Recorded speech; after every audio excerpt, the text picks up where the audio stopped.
In the ancient land of Egypt, when the mighty pyramids were yet to exist, there lived an esteemed architect named Ammonius. He held a favored position in the court of Pharaoh, having designed a magnificent temple. Despite this favor, the Pharaoh demanded a grander creation for his eternal glory. Ammonius was given a deadline. Failure to deliver would mean losing all privileges and being sold into slavery. Distraught, Ammonius took to the outskirts of the city, driving his horse-drawn chariot under the star-studded desert sky.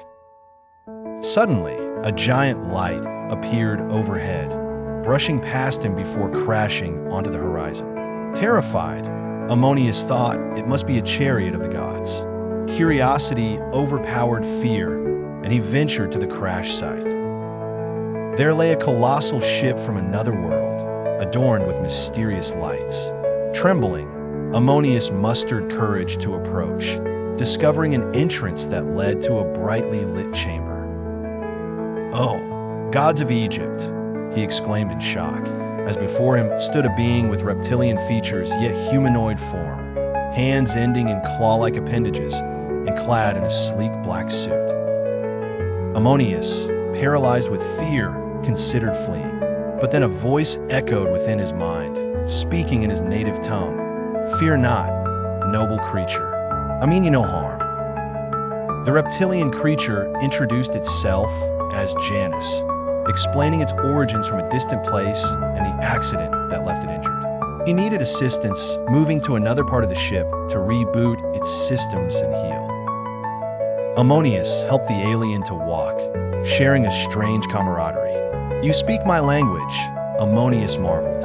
"I can speak any dialect," Janus explained, as he pressed buttons that restored life to the ship. Humanoid androids began assisting. Ammonius bowed to Janus. "No need for that," Janus said. "I'm just a being like you, albeit more evolved. I've come to help and wish to remain unseen." "But many witnessed your chariot falling from the sky," Ammonius mentioned. "I'll turn my ship invisible. Only you will see it," replied Janus. As they conversed, Ammonius spoke of his plight with the Pharaoh's demands. Janus reassured him, "With my androids, we'll accomplish it swiftly."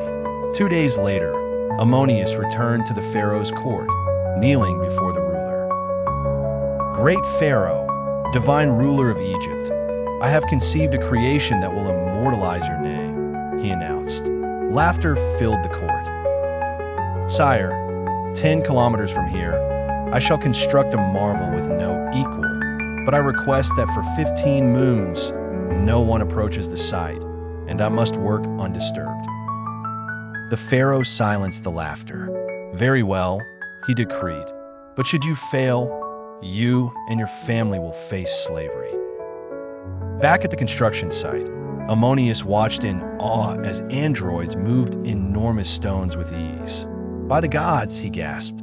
Janus provided instructions as the androids cut massive stones with a beam of light, which Ammonius thought of as divine. The blocks steadily formed a towering structure. On the 16th day, the Pharaoh, his guards, and some courtiers arrived at the site and stood astonished before the monumental stone pyramid. Suscribit y dame on like ACI mas personas pueden ver mis videos.